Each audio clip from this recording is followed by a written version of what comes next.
dengan NPM 22123. Saya dari kelas 03 Pagi Hukum semester 3, Fakultas Hukum Universitas 17 Agustus 1945. Maksud dan tujuan saya membuat video ini adalah untuk memenuhi tugas ujian tengah semester mata kuliah Hukum Internasional yang diampu oleh dosen saya, Dr. Haji Siti Aisyah, SPD, SHMM, MH. Di sini saya akan sedikit memaparkan materi tentang sumber hukum internasional. Hukum internasional dapat didefinisikan sebagai hukum yang mengatur entitas berskala internasional.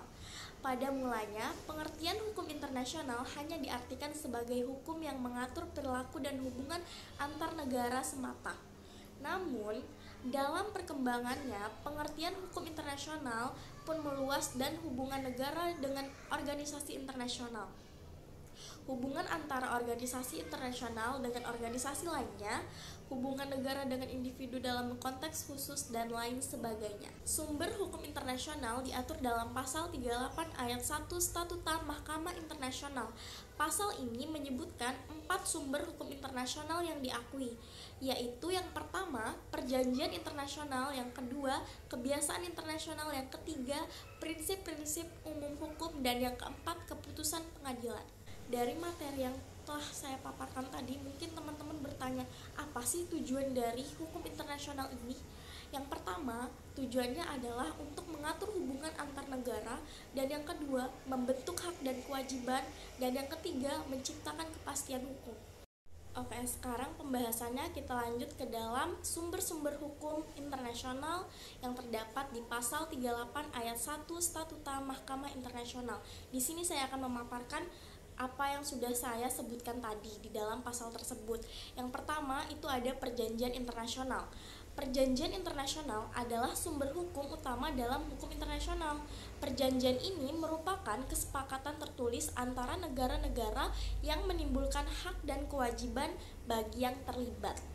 Dan yang kedua itu ada kebiasaan internasional. Kebiasaan internasional adalah hukum yang berkembang di praktik atau kebiasaan negara-negara. Meskipun saat ini kebiasaan internasional semakin berkurang karena banyaknya perjanjian-perjanjian yang menggantikannya. Hukum kebiasaan tetap menjadi bagian penting dari hukum internasional.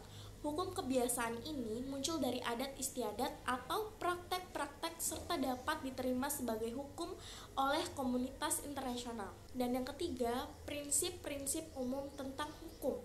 Prinsip-prinsip umum tentang hukum adalah prinsip-prinsip dasar yang dapat melandasi sistem hukum di seluruh dunia, termasuk dalam konteks hukum internasional tersebut.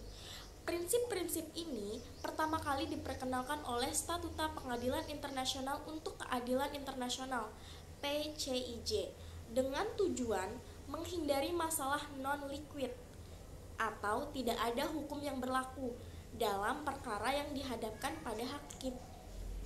Prinsip-prinsip umum ini mencakup berbagai bidang hukum. Prinsip-prinsip umum ini mencakup berbagai bidang hukum seperti hukum pidana, hukum perdata, dan hukum lingkungan. Contoh dari prinsip-prinsip umum adalah prinsip facta sunt servanda atau perjanjian harus ditaati. Dan yang keempat, keputusan-keputusan pengadilan atau jurisprudensi internasional. Keputusan-keputusan pengadilan atau jurisprudensi internasional juga menjadi sumber hukum tambahan dalam hukum internasional. Meskipun bukan sumber hukum utama, keputusan-keputusan ini memiliki peran penting dalam membantu membentuk norma-norma baru dalam hukum internasional. Dan yang kelima, ajaran para ahli. Ajaran dari para ahli, doktrin. Yang kelima atau yang terakhir adalah ajaran para ahli. Ajaran para ahli atau doktrin adalah sumber hukum internasional tambahan yang bersifat subsidi. Ajaran para ahli ini adalah pendapat atau analisis yang disampaikan oleh pakar hukum internasional. Meskipun tidak mengikat, pendapat para ahli sering dikutip untuk memperkuat argumen dalam konteks hukum internasional. Namun, hakim tidak dapat memutus perkara berdasarkan opini para pakar ahli karena opini ini tidak berkekuatan hukum yang mengikat atau tidak berkekuatan hukum yang mengikat. Contohnya, Komisi Hukum Internasional yang beranggotakan hukum dibentuk oleh Majelis Umum berdasarkan Resolusi MU 1947.